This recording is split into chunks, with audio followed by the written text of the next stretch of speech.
Let's talk about the Minecraft movie. So I thought that they could have done so much more with Minecraft, and the story was pretty bad because they had such a cool franchise. It could have been such a cool movie. There's a lot of hype, but they just really didn't do enough with it. Firstly, I think that Big Piglin should have been a wither. It seems like in the script he used to be a wither. They talked about putting the brain in him, which means obviously putting the third skeleton skull, wither skeleton skull. And he also shot things that exploded, which would have been the wither skeleton skulls. So I thought that should have just been the wither. Everyone would have understood. And next, the Piglin's raid on the village should have just been a normal raid. They should have had pillagers and the dinosaurs and all of that. I think it would have been a cool moment to see, like, through the nether portal, they somehow talked to the pillagers and got them to raid the village. And it would have also made more sense instead of having to make up the nether wart potion. Next, the ghast, when they're chasing them through the valley and everything, there was no way for the ghast to get to the overworld because in the 3x2 nether portal, ghast can't fit through it. And I know there's no other nether portals because they could only use the one that Steve made. And the whole story part about why the mother piglin wants to go to the overworld is for more gold, but there's way more gold in the nether. There's very little gold in the overworld actually, so it doesn't make any sense. Also during the day, I was a little disappointed there weren't any creepers and spiders left over because they don't burn. And it would have been cool to see a friendly spider and they were interacting with it and that kind of thing. When the older lady, the landlord, is in the forest and they see the wild Dennis, I don't understand why he had to be wild. Couldn't he just be tame still? Because dogs don't untame, and it would have been cool to see, Dennis recognizes the humans, so he takes them to Steve, because obviously they're humans and there's not many of those. So why did she have to randomly know to give that dog a bone? It really doesn't make sense how she just pulled that out of nothing. He could have just stayed tamed and brought them to Steve.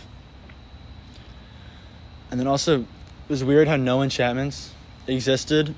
Like, Steve never mentioned it. He didn't have any, except for the pack of skeletons, which all had flame bows, which doesn't really make a ton of sense.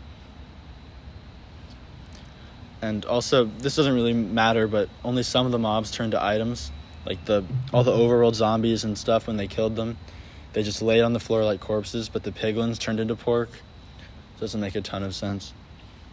I think it could have been cool if there was an interaction between the skeletons when they're chasing the mother and the landlord around, and one skeleton shot another one.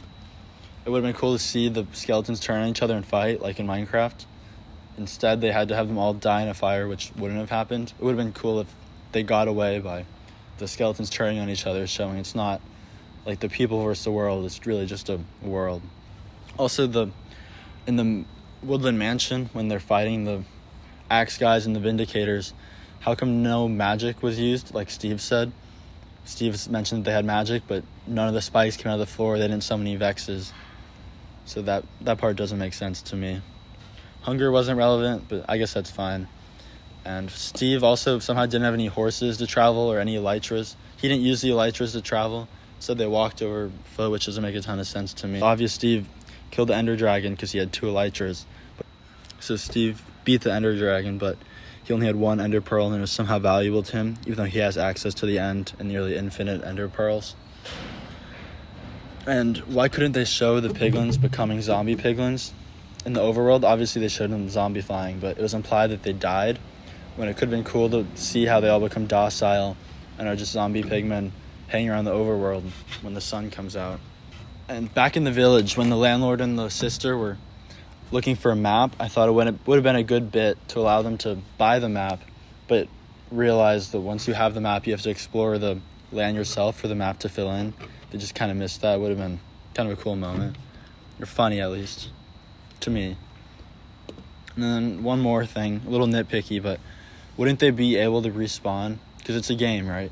And you might be able to say it's hardcore, but we know it's not hardcore because the zombies were not able to break down Steve's wooden door in one of his first houses. So we know it's not hard mode or hardcore, so they would have been able to respawn. But yeah, those are my thoughts. A lot of kind of weird little things, but I don't know. They just seemed off to me, and I think they could have done so much more because they really didn't include much of Minecraft. It was pretty much just zombie piglins, overworld mobs, wolves, villagers, and that's it. I don't know. But thank you for listening to my rant. I rate the movie 4 out of 10.